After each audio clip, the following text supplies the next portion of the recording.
मैं एक हिंदू हूँ। आमतौर पर हम अपने धर्म को लेकर न असुरक्षित महसूस करते हैं और न ही अपनी आस्था किसी अन्य व्यक्ति पर थोपने का प्रयास करते हैं। हम सभी को उनके कर्म के नजरिए से देखते हैं, न कि धर्म से। लेकिन आजकल मेरे समाज और मेरी धार्मिक भावनाओं को ठेस पहुंचाना कुछ लोगों की आदत बन गई है। इंडिया की पहली प्लास्टिक सर्जरी इंडिया में हुई है, पता है किसकी? गणेश की। मैं मान गया कि पहली प्लास्टिक सर्जरी आपने करी है, इंडिया में हुई है, तो ठीक से तो कर लेते।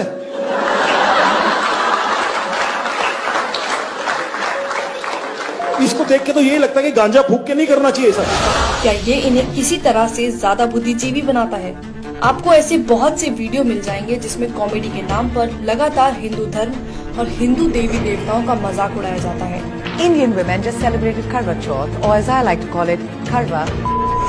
और सबसे ज्यादा अचरज की बात तो ये है कि इनकी कॉमेडी में जो आम बात है वह हिंदू है। इसमें हिंदुओं को जिंदा जला दिया। That's bad. मरने के बाद जलाते ना।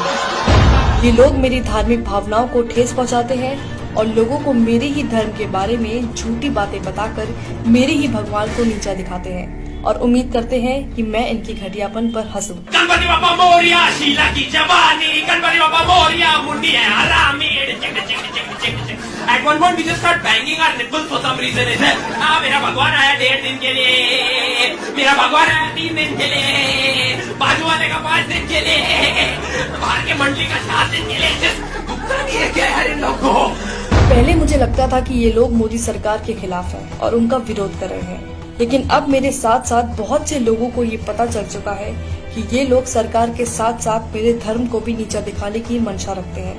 एक पवित्र विश्वास को खत्म करना चाहते हैं। मेरे विश्वास और गर्व को नीचा दिखाकर खुद की मान्यताओं को ऊंचा करना चाहते हैं। कॉमेडियन सुरलीन कौर इस्कॉन को मानने वालों की तुलना पॉर्न से कर रही है।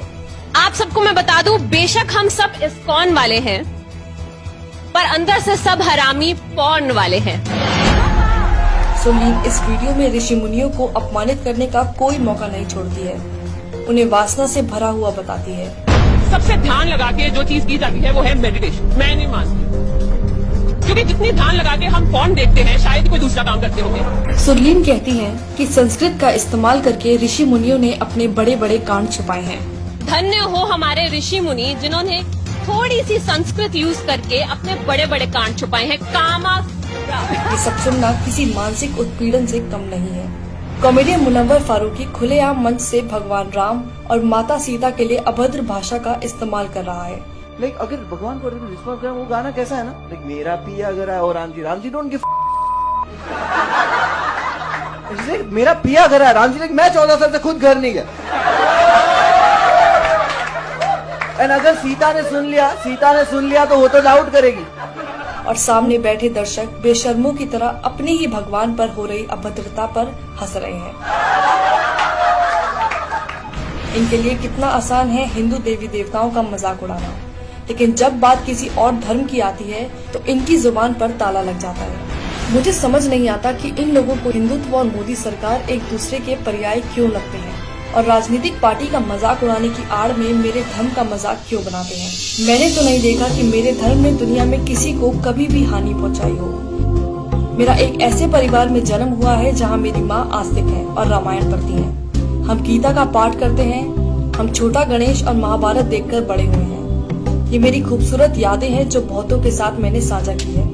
हम सब जानते हैं कि हिंदुओं का इतिहास ऐसा नहीं है जहाँ किसी का कभी उत्पीड़न किया गया हो, लेकिन ये लोग अभिव्यक्ति की आजादी के नाम पर हर दिन मेरी आस्था को कुचलते हैं। ये लोग कलात्मक आजादी की बात करते हैं, लेकिन इनकी कलात्मक आजादी तब कहाँ चली जाती है जब बात किसी दूसरे धर्म की हो। क्या केवल हिंदू देवी देवताओं का ही मजाक उड़ाना सेकुलरिज्म है? हमारे भगवान ने इंडिया से श्रीलंका ब्रिज बना दिया उस समय बिना LNT के। क्या अभिव्यक्ति की आजादी के अधीन केवल हिंदू देवी देवता ही आते हैं? क्या इन लोगों ने सिर्फ हिंदुओं की धार्मिक भावनाओं को ठेस पहुंचाने और हिंदू देवी देवताओं का अपमान करने का बीड़ा उठाया हुआ है? मेरे ख्याल से एक कॉमेडियन का काम मजाकिया चुटकुले बनाना है जिसे लोग सच में समझ पाए और जिससे उनका मनोरंजन हो, लेकिन मनोरंजन के नाम पर केवल एक धर्म की आस्था और मान्यताओं को गाली देना, उसको लेकर भद्दे शब्दों का इस्तेमाल करना, ये किस प्रकार की कॉमेडी है। और विडंबना की बात तो ये है कि ऐसा करने के बाद भी अंत में ये लोग हिंदुओं को ही असहिष्णु घोषित कर देते हैं।